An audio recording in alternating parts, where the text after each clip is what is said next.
Right, I'm ready when everyone. Are you ready? Yeah, I'm ready? mate.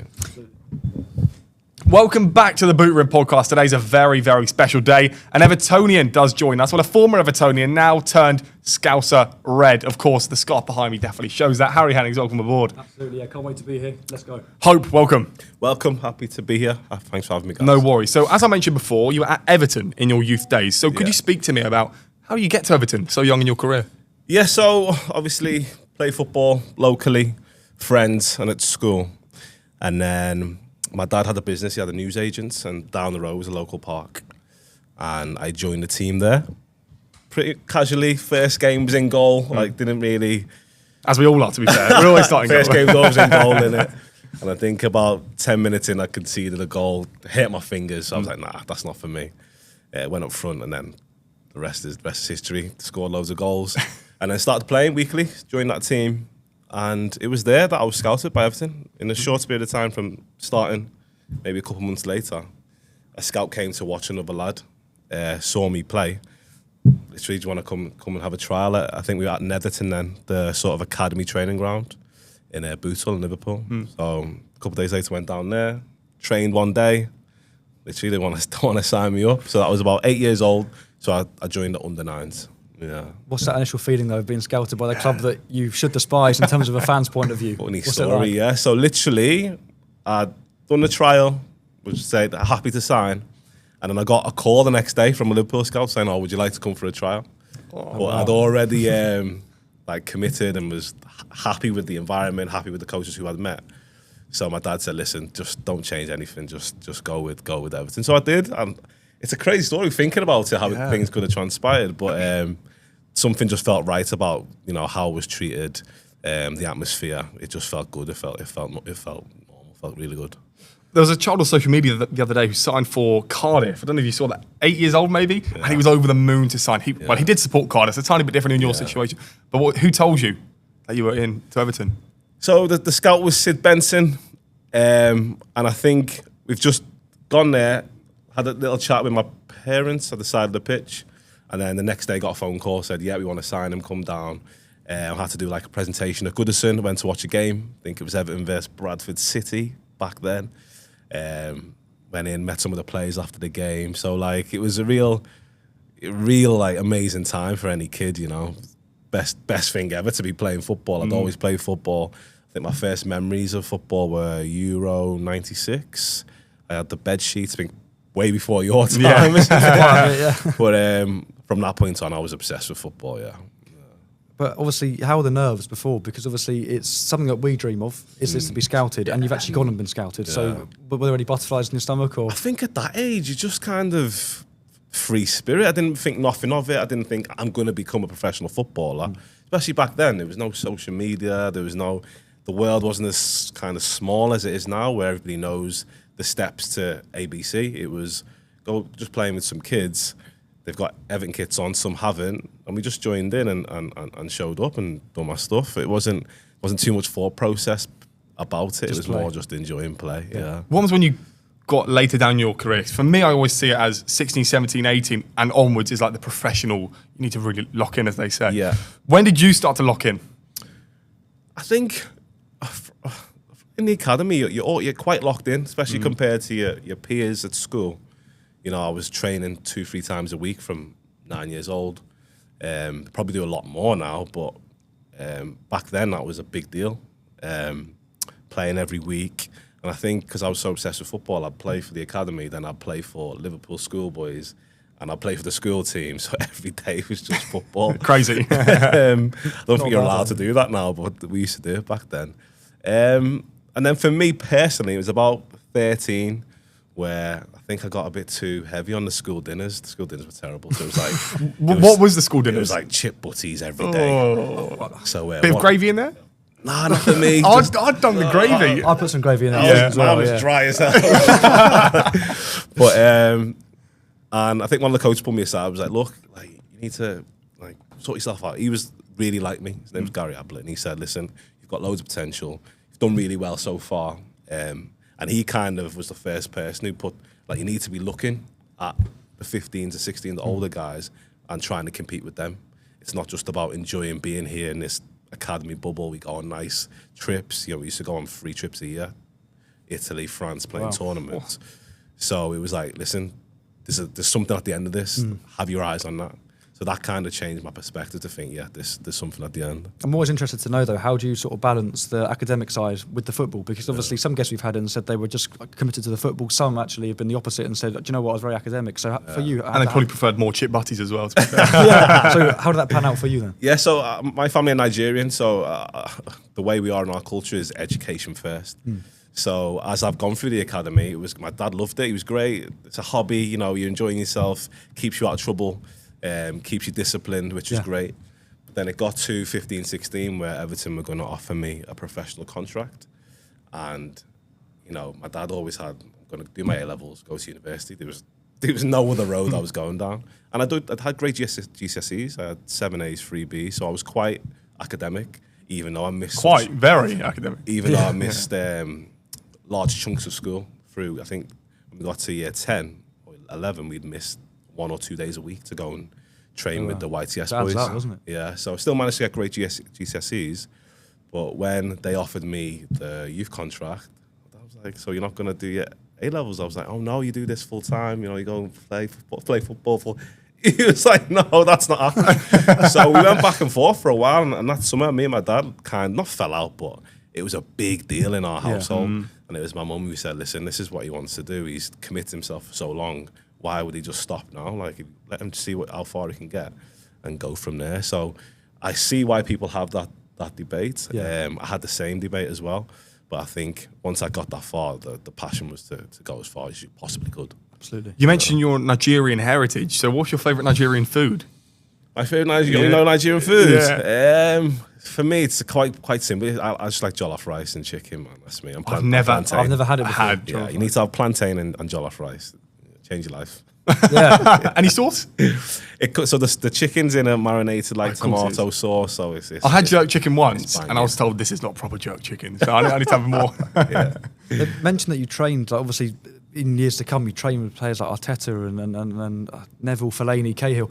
They're big names, and they've gone on to achieve big things in the Premier League. Looking up to them, it's like, was almost a bit starstruck that you're playing with these absolute legends of the Premier League. Yeah, so I think once I signed, got to YTS level, Everton had been under David Moyes for a couple of years, and they'd started to really build a really good team. I think they were finishing 4th or 5th, trying to get into the Champions League places at that time. So the squad was really good. If you look back, when I was in, more of the reserves and training with the first team now and then, trying to break through. As you say, we had Tim Cahill, Arteta, Stephen Pienaar, Leighton Baines, Fellaini, said Louis Saha, Julian Lescott to the team. Looking back, was fucking really good. That's what, yeah. was really good. So getting to train with those boys, see those boys play every day. And lucky for me, the time that I came into the reserve team, the Everton training complex we'd all moved into one. So it used to be split. The academy was at Everton, like I said, and the first team were at Belfield. But when I got to 16, they merged together. So even though the academy was on one side, first team was on the other, you could see the players day in, day out. You'd have dinner together, you'd see the players. So it made that connection real. It made that, you could see where the next step that you wanted to get to. And to be fair, the atmosphere at the club was great. Like, David Moyes was a great manager in terms of building a team, building an atmosphere, building a culture. For a young player, it's a perfect place to be to really understand what it takes to be a professional. You made your debut in the Europa League for Everton. What was that like to get the call up? Not even to just play, because for me, it's the whole experience of, I'm going to go back to it, the free food, the free hotel, the free flights, whatever it was. The whole experience, what was that like? And how did you get called up? Yeah, so I'd been in and around the first team that season. There'd been a lot of injuries. So I travelled to a lot of games that year in the Premier League and the Europa League. And I think the game, if I remember correctly, Everton had already qualified, or they just needed a draw, I think. So there was a lot of changes, a lot of young players played that day. Yeah. But I was on the bench. So I think Jack Rodwell, do you remember that name? Yes. So he got injured quite early on. So I wasn't expecting to come on as early as I did. So I came on after 3 or 4 minutes, played the game, obviously at Goodison. Family was there, so it was a great experience. But I wish I had a bit more. I thought maybe I'd get a little cameo, 20 minutes here and there, but I ended up playing near enough the whole game. Yeah. So, give it my best shot, but really enjoyed it. Would you prefer a cameo or the whole game? I'd rather knowing I was starting, Right. and then you can, especially at that young age, little things like that affect you in little ways. Yeah. If you're on the bench, all right, I might come on second half and I can do my You're more stuff. motivated, maybe. Not more motivated, but you know the type of game you're going to come into. You've watched it. You can kind of see the game a bit more. Obviously, when you think you're on the bench, then all of a sudden you're starting.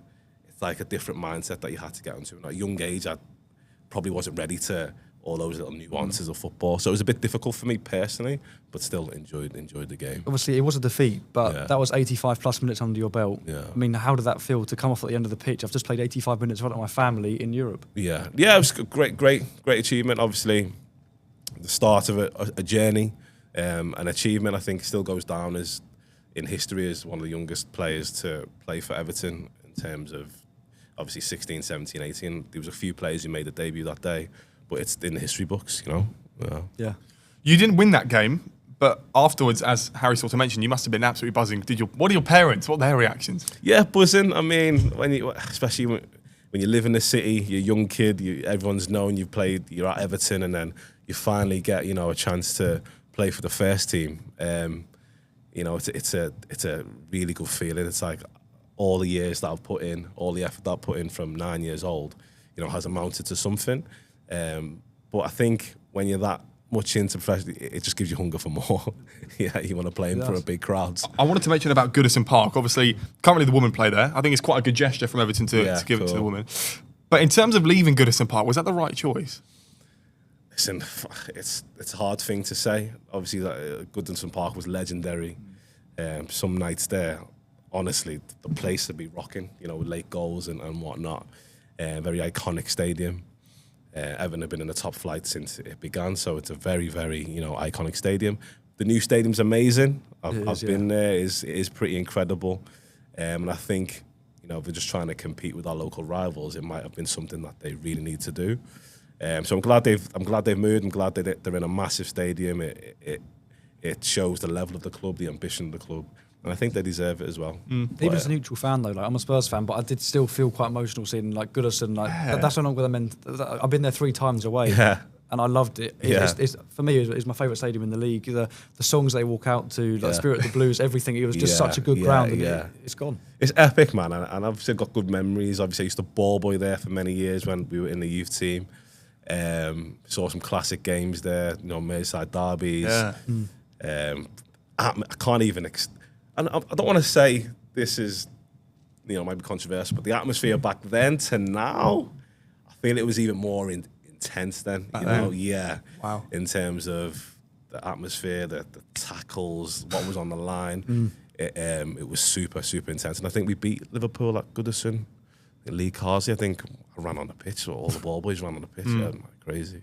I wanted to mention, though, about competing in this stadium, because I remember when Everton just stayed up with Richarlison, and it was that whole atmosphere of we're staying up. You mentioned, though, about the atmosphere of the stadium, but I may be thinking it's the players, because you're a Scouser, you know the city through and through. But perhaps when you haven't got so many Scousers that understand the derby, does that affect the derby and maybe affect the atmosphere as well? Yeah, I think so. If you've got a our youth team derby games were crazy. It was GBH was going on in them games, it was intense. Any of the lads will tell you. So if you got more scouts in the team, it does mean a little bit more. If you had a Tony Hibbert or a Leon Osman who are local lads, and you've got on the other side Jamie Carragher, Steven Gerrard, they'll be telling the other lads this is a big deal. Yeah. When you get more foreign players, it maybe takes the edge off a little bit, but I know the fans still feel the same way. So I think the edge will still be there. And we saw that when Curtis Jones, when Tarkowski scored that late equaliser, and Curtis Jones has turned to the Everton fans, and it's all kicked off. But it was obviously Curtis Jones is defending his club because he is a Scouser through and through. He knows what it means. Exactly. And am I right in saying his first goal came against Everton? Yes, in the cup. in the cup. What a goal! Game. Yeah. What a goal it was! Goal, but he knows what it means to play Merseyside derby. Exactly. So I think it's important that Everton, Liverpool, any club, they try and keep local blood alive, local players, to keep that intensity and keep the history and passion of the club. You joined Hull on loan after leaving Everton with no Premier League appearances. Later down the line, maybe you played a few more Premier League games, as you did. Were you gutted to not play in the Premier League for Everton? Definitely. Gutted, didn't want to leave. Obviously, it's the club that I've been at for 10 plus years. The level was really high. Premier League level is high. I was 19. And it was probably the right call in terms of, I think the manager said to me, we could give you another year. You'd be a bit part player. You're not going to play every game. You're going to maybe travel a few games and see if you can get in. Or you can go out and play your trade, find your level, get 30, 40 games under your belt. It's probably best that you do that. So I left. I went to Hull just before the season ended because I had a feeling that might happen.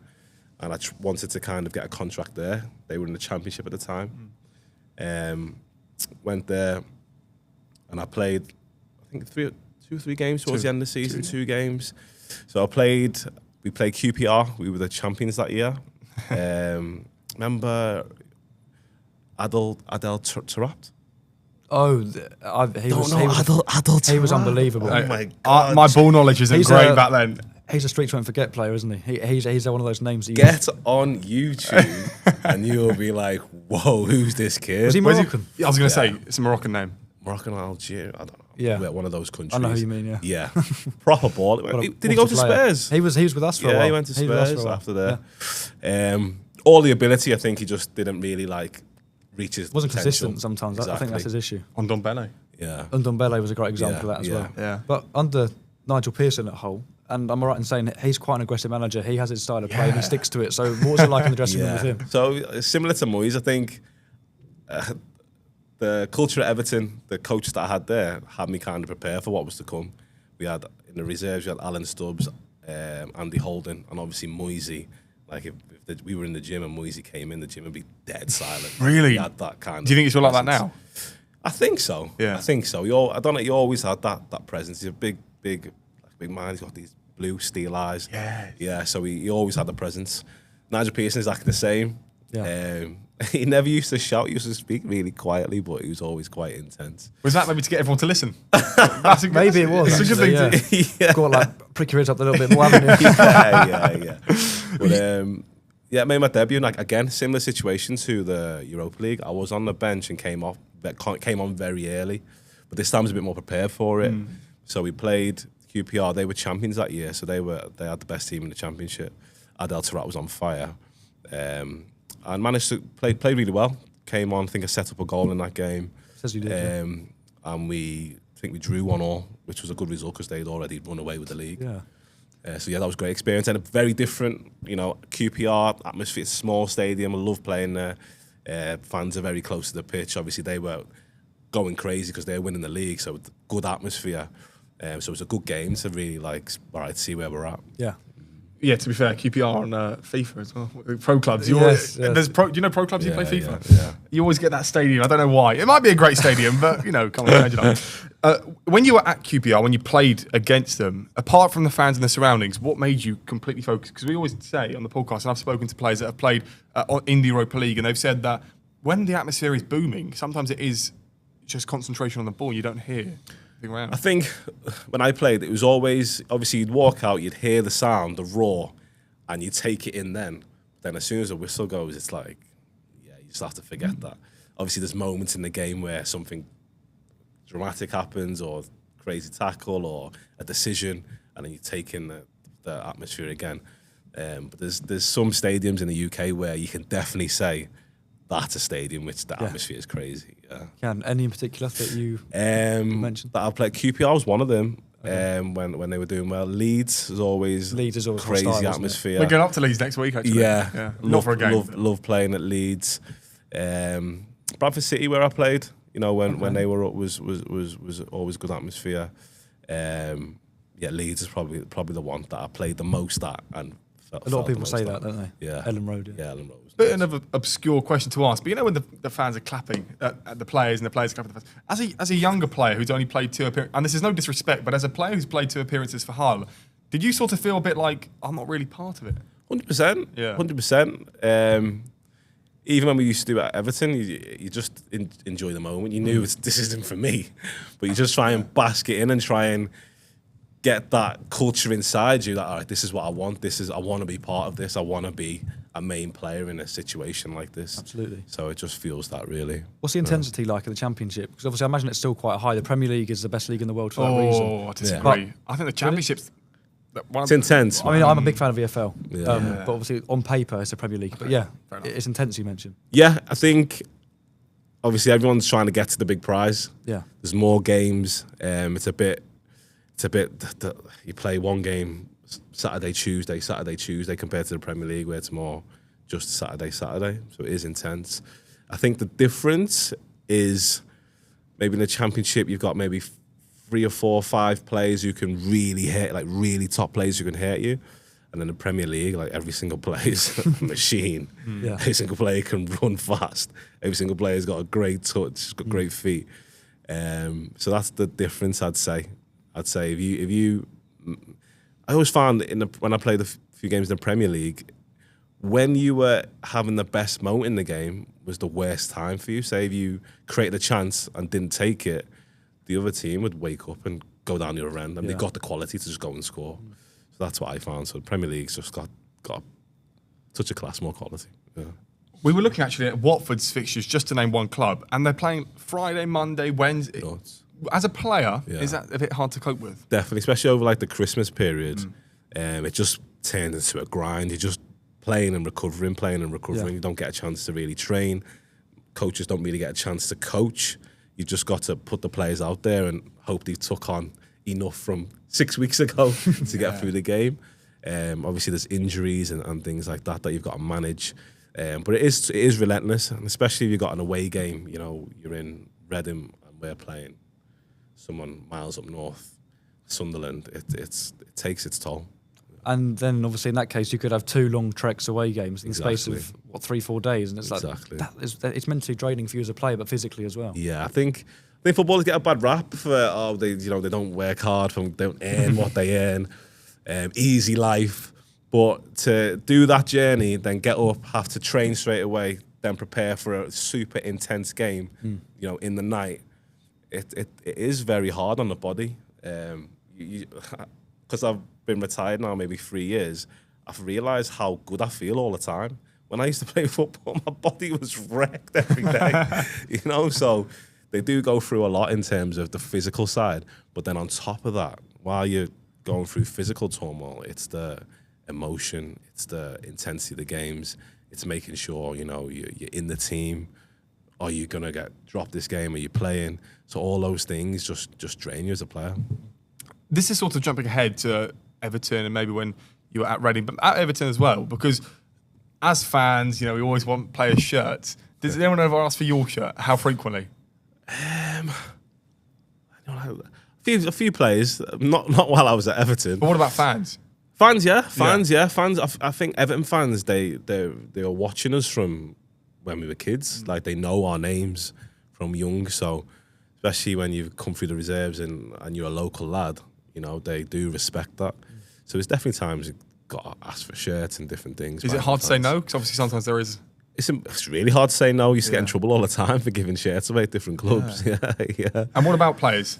Who's have you got shirts on the wall?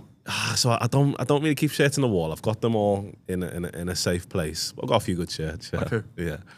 Yaya Toure. Oh. Yeah. A lot of the Everton boys. I've got Yaya's probably, and Frank Lampard. Wow. Yeah. You ended up playing against him later on, but we'll speak about that. Yeah. Big names there, aren't there? Yeah, for sure. You see some videos on social media though, fans asking for shirts, and they say actually they'll get in trouble from the club. So is it a fine or is it week's wages or? You have to replace it. Yeah. You have to replace it. Yeah, Okay. I think at some clubs you got a certain amount a year, and then if you went over that, it comes out your pocket. It comes out your pocket. Is that for the Championship and down, or is that the Premier League as well? Do you know what I think? I think every club has its real. Obviously, there'll be more leeway in the Premier League, but definitely, I remember in the Championship, it was like, to be fair, when it was lower league, if you lost your shirt, you had to pay it.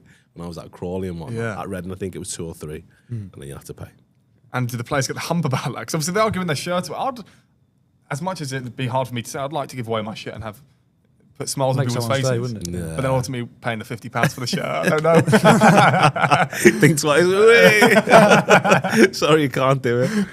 You were at Crawley in the summer of 2011. What was that like? How did Crawley get in contact? Yeah, so obviously I went for the trial at Hull, didn't quite get in at that level, championship level at the time, and went back to Everton, and they told me, we're not going to give you a contract, which I kind of knew was coming. But one of the coaches at Everton, Jimmy Lumsden, took a liking to me. He said, listen, I think you'll have a career. I'm going to put a word into a few managers they call. I'll say yeah to your name, etc. Which was nice because a lot of boys don't get that. A lot of people don't want to take that risk on a young lad and say, yeah, vouch for him, and then he comes in, he can't handle it. Because the lower leagues are very different to, academy football. And I didn't know a lot about the lower leagues, I can tell you that. Obviously, you're living in an academy bubble. I've been at Everton since I was 9, so all I knew was the Premier League. Yeah. So when some of these clubs were phoning, I was like, yeah, of course. I didn't have a clue who they were, where they were. You didn't know who they were? What?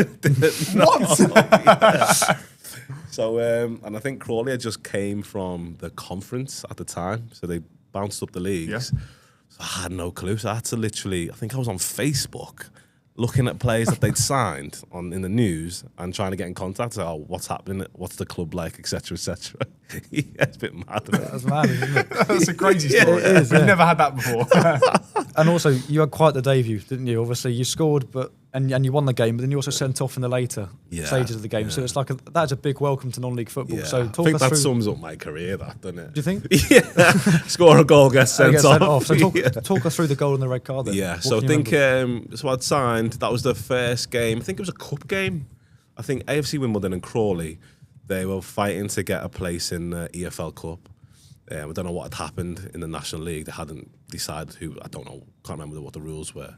But that was an intense game because they'd finished 1 and 2 in the conference, had a rivalry already. So, and I know it's a much smaller setting, maybe 1,000 fans, but atmosphere was intense, because of their history. But managed to get on, scored second half, good goal. I think it was a volley at the back post. And then I think last minute I got 2 yellows for like a stupid handball or something. How much is the fine for that? I think I was just overexcited. I don't think I got. I would have got fined. It wasn't too much. Maybe. Some of the leagues about £50 for £50 in Yeah, my I league think if it you was- get Really? if you get a red card. Yeah. We lost our goalkeeper last year for 3 games, and it was a £50 fine. What? Yeah. That's nuts. Yeah, it is mad, isn't it? I mean, it's a Sunday league game of football. So That's wrong. That's sure. I think it's. I mean, Why do you think that is? Just to keep people? I don't know. playing I mean, safely. it might be that, but the reason it actually got sent off wasn't for a foul or anything. It was just for abusive language. Yeah, so I do of course. understand it. It's got to be disciplined early, hasn't it? So True. But then it's up to I suppose it's the same with the Premier League, but then it's up to the referee to say, well, some referees will probably tolerate a bit more language than others. it will vary from ref to ref, right? Definitely. Would you abolish that rule if you were in charge of the FA? Sunday league level. Yeah, man. It can't be charging you 50 quid. They probably yellow want the money. red cards. It's quite a fine, To isn't fund it? VAR, right? Hilarious. You took the jump up to Reading just after your time at the club. But I wanted to speak, though, about your 47 games when you were there, because you were box to box, you were the aggressive DM that I think most teams need. Yeah. And especially maybe going down the divisions, the harder it gets, the grittier it gets. Yeah. Were you the man that people relied on? A little bit. I think my time at Crawley was really good. I think we got promotion in the first year. I played a lot of games towards the back end of the year because, again, I was just adjusting to the difference in style of football. I think I went there and tried to play pretty academy football that I'd learned for all my years. And the manager at the time, Steve Evans, was like, oh, hey, big Scottish fellow, was like, what are you doing? Get it forward, get on the second balls. So it took me a while to get that into my head. But once I did, I did really well and scored lots of goals from midfield and yeah. So you were sort of a complete midfielder then. You could defend, you could attack, you could do both. Yeah, I think that type of midfield has kind of gone from the game now. I'd say Fabinho-like, right? Yeah, I think now it's either you're a holder or you're a 10. Yeah. That kind of box to box, the players that I loved. You might not know them, but Vieira, Keane, Gerrard, Lampard. Big names, yeah. Yeah, that style who could do a little yeah. bit of everything. I get that. Box to box, all around the pitch. that was kind of what I tried to do. I feel like that's gone out of the game a little bit. And what helped with the ball carrying? Because now I'd say even Imran Loser at Watford, for example, he is playing deeper, but he's going up with his skill, whereas you were probably a bit more of the aggressive player shooting the ball. Yeah, so I used to drive forward from midfield, so my managers used to say, try to see the backs of the opposition shirt, so get on the other side and go. Yeah, so I had a good stride once I opened up, so that was my game, is try and get beyond the midfield, get in the box, late runs, and try and score goals. Talk us through your debut then for Reading against Newcastle, 2-1 victory, and you got an assist as well. Yeah. So signed for Reading in January. So we got promoted with Crawley, played until January that season. Got signed by Reading. We played them in the cup actually, FA Cup, and I think in that game I had most touches, most passes, most tackles, all the stats. I was number one. So I think the move came from that really. First game straight in there. I think with Newcastle away, we were in the relegation zone at the time. Newcastle, to be fair, that's one of them stadiums as well. By the way, it is. Yeah, it is. It's massive. Like the away fans, you can't even see them. They're like ants in the corner, in the top corner. Up at the gods. Yeah, exactly. And I think it was under Alan Pardew then, and Newcastle were going through a tough time as well. I think Johan Kabay, he'd scored a free kick. At Palace, didn't he? Yeah. And then they took him off. As I was coming on, they took him off, and the whole stadium was boo-boo, because he was their main player. Don't know why they took him off. So I came on at 1-0. And just got stuck in. Funny, got it back to 1-1. And then late on in the game, build up down the play, down the left side, come across. And it's come to me on the edge of the box. And I thought, oh my God, this is my moment. Naming lights. I've said this a few times. In my head, obviously, I love Steven Gerrard. I was like, Gerrard. In my head, that's what I could hear, like, Gerrard. So I run up and absolutely tried to leather this ball. And I fell over, hit it. No. But then Adam Lafondres picked up it, whipped it in. Oh, so you got an assist for that? Got the assist for that. But then, so we won 2-1. The next game, we had Chelsea at home. And I got 2 assists in that game. Yes. In a late comeback. Yeah, so these assists were a bit more finesse with the little slide through ball to Lafondre again, and then just a little cushion head, and he's volleyed it in, got us back to 2-2 from 2-0. Good point as well. Yeah, and they had some great players, Chelsea, that day. Pedro.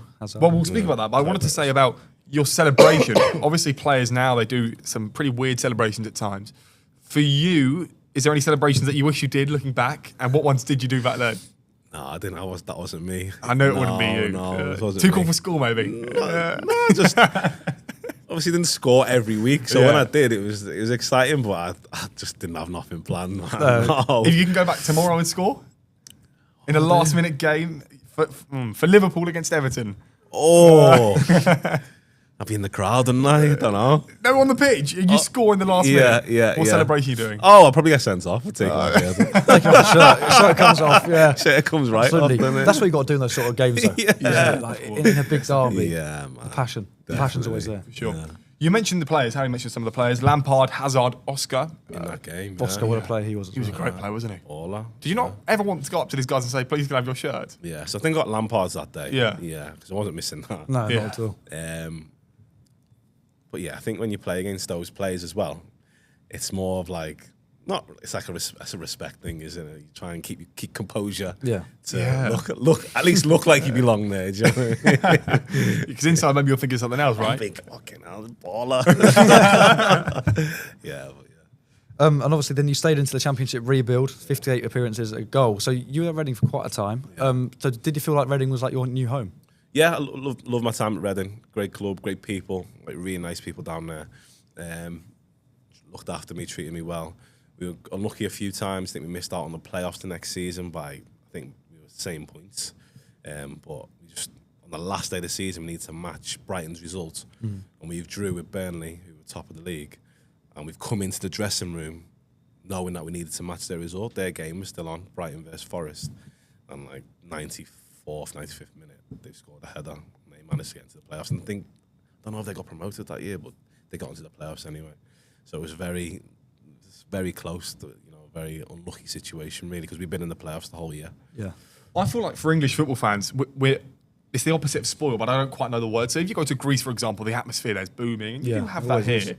I want to talk to you about Arsenal. You played at the Emirates. Yeah. Is Arsenal's ground, is that a fortress or is it fluff?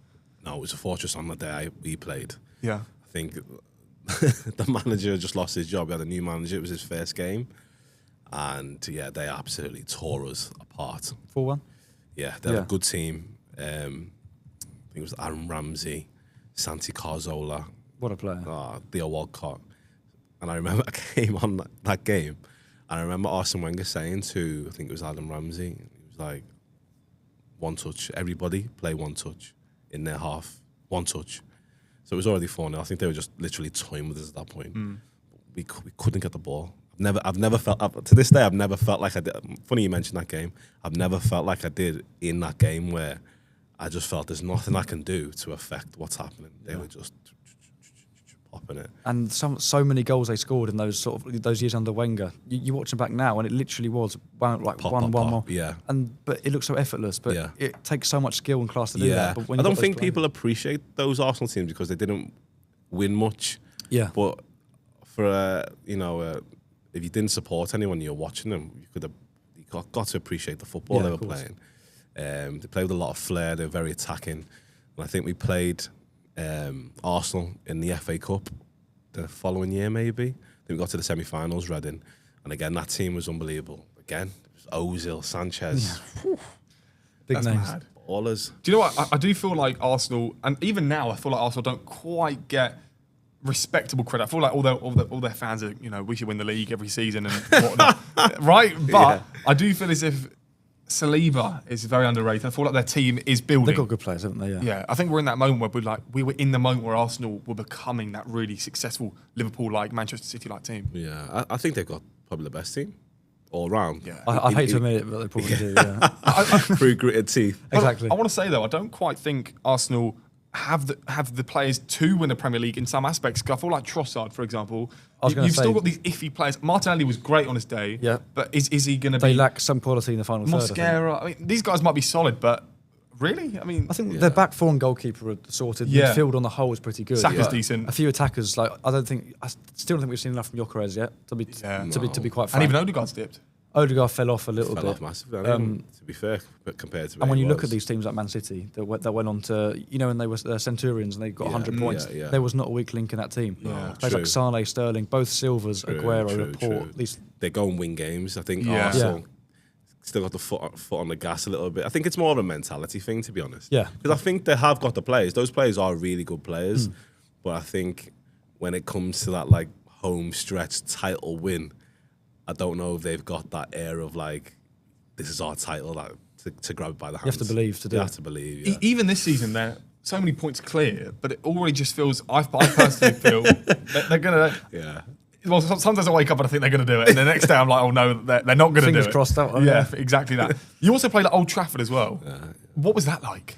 Old Trafford's amazing. Yeah, Old Trafford's cool. Obviously, growing up in my era, they were the dominant team. So you always theatre of dreams, the legendary players, the legendary manager that have been there. So it was always at that time. Obviously, you got Anfield, Liverpool, but they'd won for so many years when I was a kid that they were kind of the creme de la creme of that era. So playing there was a boyhood dream, definitely to walk out at Old Trafford, And again, some legendary players played that day. No surprise. I mean, even now, Manchester United have still got a solid team. I'd say you're- some. I don't think they do. Still. I think Maguire's. I really don't. To be honest with you, I just don't think Luke Shaw cuts it anymore. they made good signings. Yeah. I think Mbemo and Cunha are solid players. They're Sesko's really not good proven players. himself. Sesko's a bit, looks like a bit of a... players like Luke Shaw and Dorgu and Ugarte, that's very bang average. And I'm a big fan of Maguire, though. yeah, no, fair enough. He steps You up. like him? He steps up when he needs to. He does, doesn't he? Yeah. Okay. All right. He's fair that enough. player. You know when they scored in that ridiculous comeback last season? Against Leon. Yes. I was like, Maguire's going to score, and before you know it, you've got him. To be honest, he's got a great mentality because he he's does. been slated by every man. He does. I do feel bad for him. And he just comes back and does something like that. He does come back really strongly all the time. So fair play to him. And even now, Manchester United have still, if you look at the academy, they've probably got some of the best youngsters coming through, right? Well, I mean, they developed Garnacho, who obviously didn't have the best ending at United, but he was when he was on form. He was on form. He's at Chelsea now. He So started Chelsea, doesn't he? So Yeah, he does, yeah. But before we go back to your career in Blackburn, we are obviously speaking about the Premier League. So for Liverpool this season, we were speaking about them just before we came in. What's your thoughts on them this season? Liverpool, it's a tricky one. I think they got through a really bad spell, got some really good wins, amazing wins. But then the way they lost the other day is a bit deflating.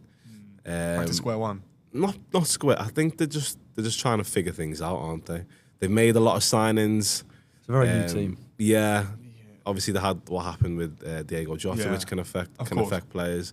But I think they got rid of some good players, brought some in, and they're just trying to put. It's like square pegs round holes at the minute. They're just trying to find a way to bed them all in. I've never heard that saying before. It's a good one. I like that. Okay. Big fan of that quote. Yeah. So it's a bit. Obviously, you've got Wert, Ekatike, good players. Yeah. Isaac. It's like, wow. Yeah. But it's like trying to find the balance of play. But do you not think I don't think that's acceptable, though, for a Premier League manager. No. 15 games in to not even know who his midfielders are. Yeah. It's McAllister or Jones, it's Szoboszlai and Gravenberch. Is Endo involved in that mix? Yeah. And I feel, as much as it's been frustrating to see Slot lose all these games, and we've lost 40% of our games since PSG, which is not acceptable. And that's sackable. Ooh. When was PSG last year? Yeah. Oh, 40% of games. That is a lot of games. Because we didn't finish strong, did we, last year? Maybe that's what started. Yeah. Downfall, if you like. I think a lot of people say, he had Klopp's team and he had Klopp's system and he just came in. I can't buy that. Yeah. But at the same time, I think he's trying to put his stamp on the team and it hasn't really worked out. I think Diaz is a big miss. I don't know why. He's a Did you see his goal the other day, by the way? He kept it. A joke, mate. Yeah. Kept it in and top corner. Yeah. The way he won the ball back, and I feel like even with Nunes, we're missing those sort of mentality players. Yeah, I think so. And I don't think it helps that he's actually rotting on the bench. But True. Yeah. But what you said there is really important. Sometimes you do need players who can just get the crowd going with work rate, with winning the ball back, with something just they're showing a bit of dynamic desire. Yeah. And I think Liverpool have definitely lost that. Definitely. When I look at the team, it's very much like pretty flary players try and play. That sort of just create something out of nothing in terms of just work rate and intensity. We've definitely lost that. Players like Mane who just do something out of nothing. Unbelievable things, yeah. We have definitely lost that. Yeah, no, I'd agree. So Blackburn was up next, and you were. There's some big names here under multiple managers, like Gary Bowyer. We all know him, Paul Lambert, Owen Coyle. So you were a regular starter, and your first goal was a header against Sheffield Wednesday. So talk us through the goal. Yeah, so I came that summer. Gary Bowyer to begin with, great guy. But I think Paul Lambert came in. I think it was a bit of a bigger name. We wanted to, push for the playoff places. Great manager as well.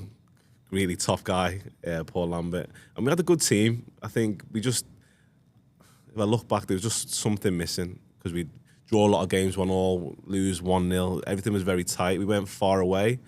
But for the players we had, I feel we should have achieved a little bit more. But it was a great time to play. I liked the way Paul Lambert played. I think he was a midfielder of my ilk in terms of getting after the teams, intensity. So I enjoyed that spell, definitely. Good time. I'd say looking at Blackburn, although they haven't quite reached the heights of the Premier League like I was expecting them to maybe a few seasons back. They were very close, weren't they? Yeah, but the final day to Millwall, they lost, and that would have been, if they won, they would have been in the playoffs, and they narrowly lost. And since then, they've not really found that form again. I think they're very near relegation at the moment. But even so, I was going to say, they're like a professional club. You look at them and they're like, Blackburn's Blackburn, but the way that even the kits are done, the players, you know what quality players you're going to come through and see at Blackburn. Alan Shearer. Yeah. Harvey Elliott, right? Yeah. Those players that are just... Do you get where I'm coming from? It's true, mate. Yeah, definitely. I found a very classic club. Yeah. Got a great training ground, great stadium, fans, die-hard fans. Yes. And talk about an intense game, the Blackburn-Burnley derby. About to say fucking nuts as well. Lancashire derby. Yeah. Even the Blackburn-Preston game was nuts as well. Yeah. Yes, yeah. So, great club. Really loved my time at Blackburn. And I just think we always got good players, like you said. Always got good groups, build good teams. But when I was there, we were just missing, for that season anyway, missing just one key ingredient somewhere. The following season was a bit of a shambles on Coyle, but It is gutting though, isn't it? When you miss out, like when there's just one piece of jigsaw missing, but it means that you don't reach the goals. It's as simple as that, but it is heartbreaking because, as we all know, the playoffs are one of those like heartbreaking moments that you go through as a football in the lower leagues. Definitely. I mean, especially if you're not running away with the League 1 or 2, the playoffs is a big opportunity to still reach your goal. Yeah. You know, it's probably, there's more eyes on it. It means more. People don't really look at 1 and 2. They look at who won the playoffs to get up. So when you miss out, it is tough, yeah. Yeah. I think we could speak to you for days, but we have got to move on to Burton. course. So you were there for a season, I believe, and your debut came against Cardiff. It was a 1-0 loss at home. Okay. At home, right? Yes, it was. Yeah. And in that environment, to play against Cardiff again, did you feel like after perhaps a bit of a negative time at Blackburn, what was your aim going into Blackburn? Into Burton. Burton. Yeah. I had a few offers to go abroad and different things, but I wanted to stay in the Championship. So Burton came along, I spoke to Nigel Clough, who's a character in himself. He definitely is. Yeah.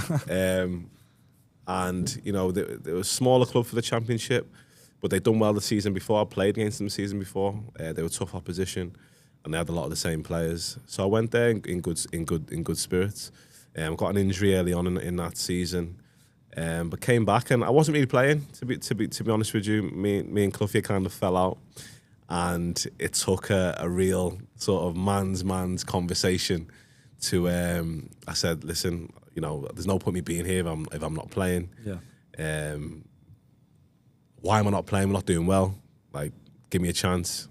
So in the end, I think the conversation was like, I said, give me 2 games. If I'm shit, don't look at me again. Don't play me.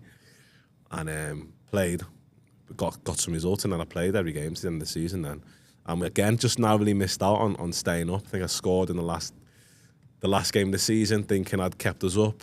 And then other results when it went against us. It's even more frustrating. You do your bit, but other results define the outcome of your season. That was don't harsh, yeah. But I mean, the season's a long time, so you can't just put it down to that one moment. But fine margins. City won the league that time. Last kick of the game. It is fine margins football. We all thought that was going to happen. We all thought Coutinho scored, then Matty Cash scored. It was written in the start. Coutinho scored, wasn't it? Yeah. And then it was like, oh, here we go. Yeah, exactly. And the late show from Rodri. Exactly. And then you go back to the Aguero one, which is even more nuts. Iconic. So those football is fine margins when you look back.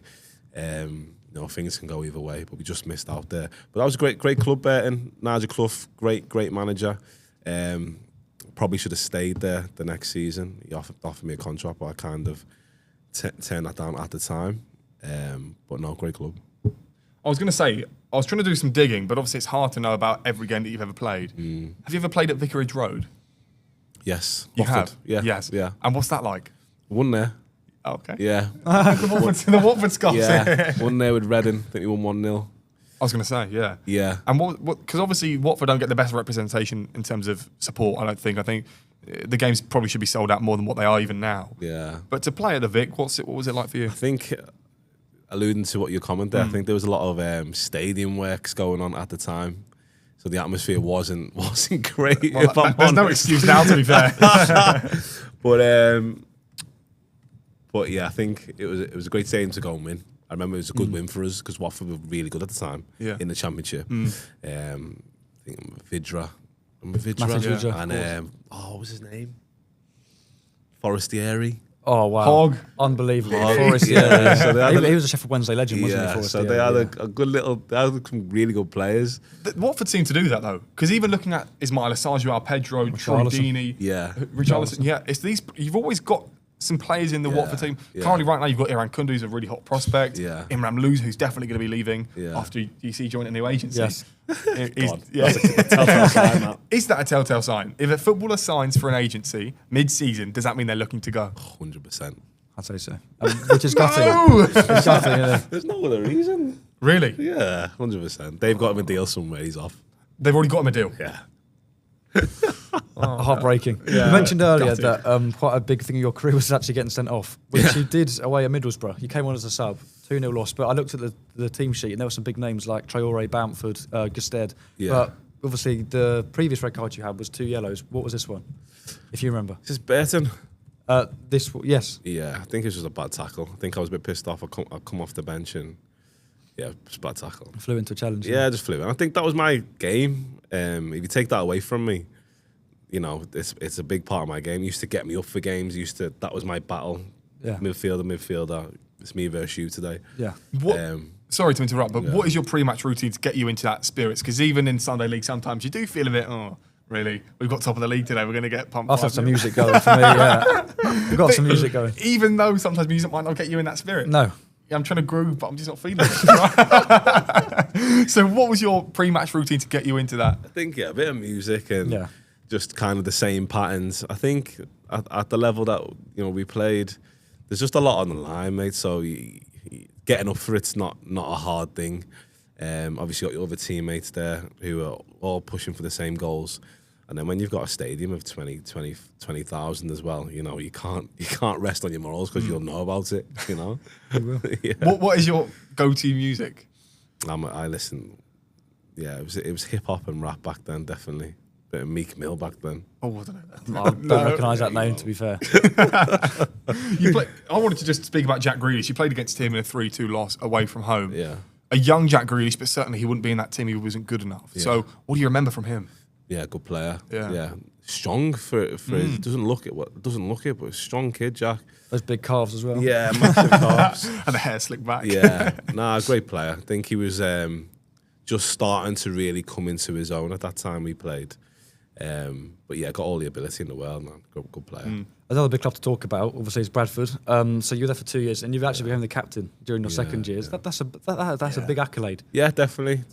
Yeah, obviously fills you with pride. You know, a manager looks at you and says, "Yeah, I want you to be the captain." We're just trying to steady the ship there. There's a lot going on behind the scenes at that club at that time. The club was a bit of a mess, and it looks like they've managed to turn that around, which is great. But yeah, good times, good club, and as I said before, good place to play. You know, when that stadium's full, it's proper rocking. Really? Had a few late goals there and late wins, and the atmosphere was electric. Yeah. Do you know, as a fan, when you step into that environment, if you're behind the scenes at a Premier League game or something, and you even see like the advertisement boards, it's just what you remember from the TV. Yeah. But the captain's armband being wrapped around your arm, right? Yeah. That must have been pretty intense. But did it ever change your game and your mindset? Definitely. You take a lot more responsibility. You feel the highs and you feel the lows even more. So it definitely intensifies the whole experience of a game or of training. You know, you're trying to make sure everyone's not slacking. What the manager wants, you're trying to get that across to the players. 'Cause sometimes there's a divide there. Sometimes, you know, from the manager to the dressing room. So trying to keep standards up there and keep everyone on the same page. But you definitely feel the responsibility. Yeah. At the beginning of the following season, you did unfortunately lose captaincy. What was the reason for that? Following season, I think because I'd signed in League One, sort of my wages, they was trying to get out of the club, to be honest. They were trying to get me out. Didn't end up leaving. And yeah, the managers had different ideas for that season. Played a bit par player, played a few games, got back in the team, scored a few goals. But yeah, essentially underlining, they were trying to get me out. Yeah. Harsh. That's harsh. It's football, mate. Yeah, It is football. It is, but you just because you're not the captain doesn't mean your wages are going to decrease. I mean, obviously the wages were the same before I was captain. Yeah, of course. But because we got relegated, obviously things change. You know, budgets and just the dynamics of the club. You know, things like that really do affect clubs. So I think they just wanted to make a few changes, and it didn't happen, and it was just not a good atmosphere personally at the time. But as a professional, you stay professional, you work through it. So there were some great moments in that season as well. And then I think it was cut short with COVID. I wanted to speak about Finland. We had a guest on who flew in from Finland. Yeah. Well, you're the second highest. You've come from obviously southern Manchester. I'm not too good with Manchester. I just know Manchester as a place. I don't know it. You Londoners just know London. Yeah. Nothing else. Anything above London's north, isn't it? And anything below like South London, south. We had Jose Ferreira on. He's played in Finland, played in Portugal, and played in a variety of places. But you went to Finland. Yeah. What was that experience, and why did you decide to go there? Yeah, so obviously, as I say, left Bradford during COVID, and then when COVID came to an end, maybe not 18 months, maybe a year later, just the landscape of football had changed completely. Managers were looking a lot younger. Budgets were a lot smaller than they were. And I was at an age in my career where clubs weren't willing to give any security, 2-year contract for you. So it was an offer that came about, and it was a coach that had seen me play quite a lot in the UK. He was coaching out there, and he said, "Listen, come, we've got a good team out here. We're trying to get into the Europa League." So that was the motivation behind that. And as soon as I signed there, he left. Oh, not ideal. I know. So I'm in the middle of Finland, in the middle of the rain, not the rainforest. What do you call it? In the forest. This small town, this small club, and like new manager came in. No one knew who are you. Do you know what I mean? So it was a bit of that situation. What was the difference though? Stepping down from English to Finnish football. Yeah. I imagine it's quite a big switch. Big switch. Obviously, still good players, still good level. It was just a total culture shock or culture change in terms of the dressing room. Obviously, they used to play games indoors, so just wrapping my head down over that as an English player who's used to big stadiums and intense games. It was indoor games on AstroTurf. It just didn't click for me. I couldn't get it. Yeah. You also then came back to England, 2022, made a non-league return. Yeah. Anything to write home about? I didn't play any games. No, I was just keeping fit. A lot of them teams, a lot of people, come sign with us, come play with us. And I think my love for football had kind of Did you not have any offers? dwindled. I had a few offers. I think I went to Wrexham on trial and different things. But Macclesfield, for me, I think I'd started my business with my partner, and that kind of took centre stage at that point. Do you regret that? Because you can only play football for a certain amount of time. Yeah, I actually don't. I don't. You're a successful businessman now. doing okay. Yeah. But I thought I'd missed the game more than I do. I think. Okay. Obviously, I played since I was 9. So I had all the highs and lows of football. I played at every single level. Insane. Yeah. So I'd seen it all in terms of dressing rooms, different people who, had been the best players and made the most money, people who, not had the greatest careers and were trying to find a way. And I'd been in that melting pot. So I feel like I experienced every corner of football. A lot of players go on to be coaches and whatnot, but that just wasn't me, wasn't what I was interested in. Obviously, another big moment of your career was representing Nigeria. Obviously, it's a dream for any of us to represent our country nationally on the big stage. And you played along big names like John Obi Mikel, Chelsea, Musa. What's it like to walk out with these players who have obviously achieved big things in their career? Yeah, definitely. I think that in football terms, that's probably my proudest moment. My biggest achievement is managing to do that. Obviously, my family, as I mentioned, all Nigerian. So my dad flew out there. Got lots of family over there who came to watch the game. A few of the games were in the equivalent if you're from Manchester at Old Trafford, so very local to where my family were. So it was a big deal for my family name. Really enjoyed it. Great players, as you mentioned. John Obi Mikel, Nigerian legend, absolute baller. Don't think gets the credit he deserves as a player. Ahmed Musa, like you mentioned, Vincent Nyema. These are legends of the Nigerian game. So to play with them and have your name alongside them was definitely a big deal. I wanted to say AFCON is round the corner in January, and we sort of just figured out. So it's 4 years, but it goes no AFCON, no AFCON, AFCON. Is that how it works? It's back to back, because I'm sure the following year after that there's AFCON again in Kenya. I think obviously they have to miss World Cup years and miss CONCACAF years. Right, yeah. Oh, okay. So they have to kind of. I think it's every other year, but sometimes there is a bit of a. Because I'm looking forward to it, hoping loser doesn't go there, because obviously the championship still carries on. Does AFCON get disrespected? Definitely. I think the last AFCON was really good. Who was? I think who won it? Ivory Coast. They Ivory did. Coast won. They Beat beat Nigeria in Nigeria. the final. I think the standard of football and the standard of play was really, really high. Yeah. I think because of the time of year it is, maybe gets overlooked. But if you look across the football landscape, some of the best players in the world come from Mo Salah at Liverpool, Victor Osimhen, great striker. And it's only going to get better. So I think it does get overlooked, but I feel like that'll change over time. So how is the business going then, the Plant Boost? Talk to us a little bit about that. So funny that you mentioned that we had to change our name. Funny enough, another company had a sort of trademark issue. So we've had to formally change. Stupid companies. Yeah, I might get in trouble for saying that. But we're doing really well, and I think that's why that happened. So we've got 3 sites in Manchester. We've got another site coming this January. And then we're just in a position to sort of franchise. So we're just, anyone who's interested in franchising a healthy juice bar, hit me up. Best of luck with that. Yeah, so. And you've worked with some big names with this as well, so it might be quite good to get a podcast going, get some of these ballers on. Definitely. I'm sure a few people who will see this or might join on and jump on this podcast as well with you guys. Hopefully, yeah. But yeah, podcasting space is great. You guys have got a great setup. Thank you. And I think you're very informative with your questions and your knowledge. Yeah, so really good. I appreciate that. And obviously, in a world that's becoming full of packets of crisps, freezer food, air fryers, microwave meals, unfortunately, people may not be able to afford the luxuries of having organic meals. But for you to be able to provide at least something into the game, what makes your company different to the rest? Just that, essentially. All our ingredients are better for you, whole, organic where we can. And it just gives people that option.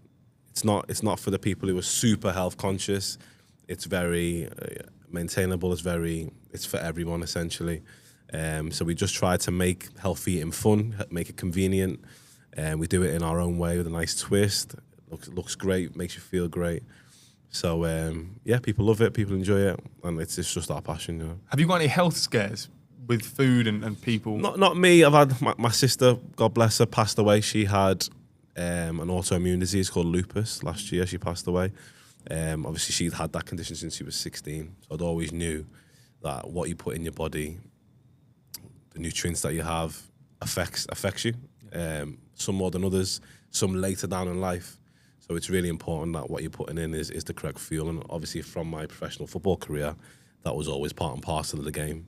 So I always had this awareness of healthy eating, conscious eating. And I think my time at Crawley, I played with the first vegan footballer. This is back way when veganism and anything like that wasn't even a buzzword that it is now. It was very strange what he was doing. But I sat next to him in the dressing room, so I picked up a lot from him as well. From an educational standpoint on superfoods and different herbs and vitamins and minerals that you can take to enhance. Yeah. So important. Well, I'd say what you're doing is an inspiration. Yeah, absolutely. It is because even the small things, like if you're low in iron and you don't take your tablets, I think that can be quite damaging, right? Definitely, there's loads. I mean, the human body is very complex. Obviously, it ticks away with us without us knowing what's going on. Yeah. But it's just like anything. It's like if you've got a good car and you put crap fuel in, it's going to damage the car. So I think it gets overlooked how important it is to have you operating full of energy, operating at your best. It's crazy because it goes back to that point of there are unfortunately some people who might not be able to afford that. So what is the sort of alternative route? If you're just maybe in your normal or lower income sort of background, how do you afford to eat healthy? Yeah, I think, do you know the worst thing? It's very attainable, but it's not glamorous. So there is ways you can do it, definitely. You can, bulk prep, you can meal prep. But eating healthy is more just eating whole foods. I think that's the start for anybody is whatever you're going to eat, cook it from fresh. Anything that's got 2, 3, 4, 5 plus ingredients, put that to the side. Whole foods. They're not exciting. It's not exciting.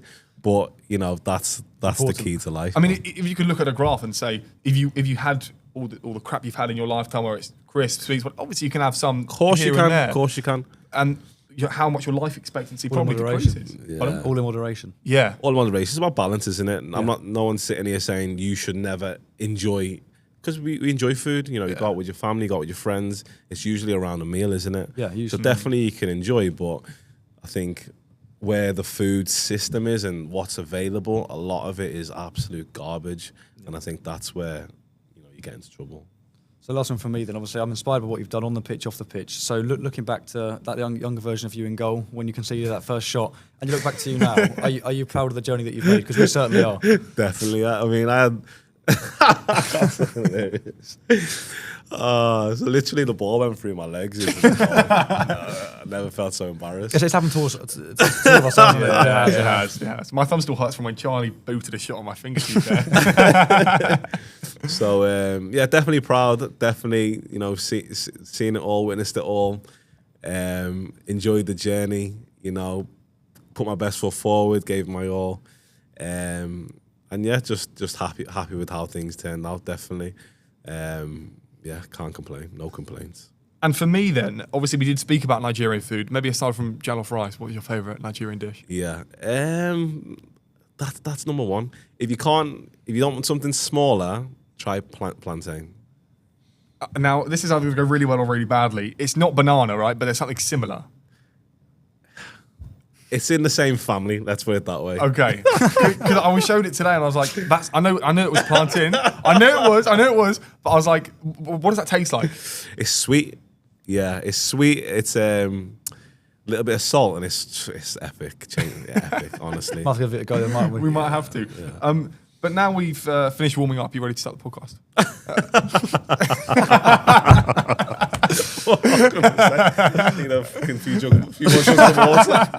No, we really appreciate you coming on. Fantastic. The last thing I wanted to say, I was actually a request, and you don't need to do this if you don't want to. Yeah.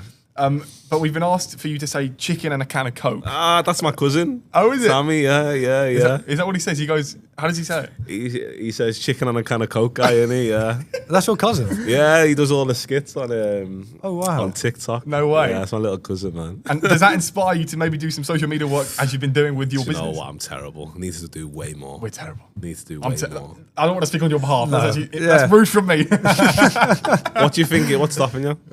Nothing's stopping us. I think it's just like, I think you definitely get demoralised by views. Yes, you can. Yeah, you can. But you just got to, I think, like anything, like football, it's repetition.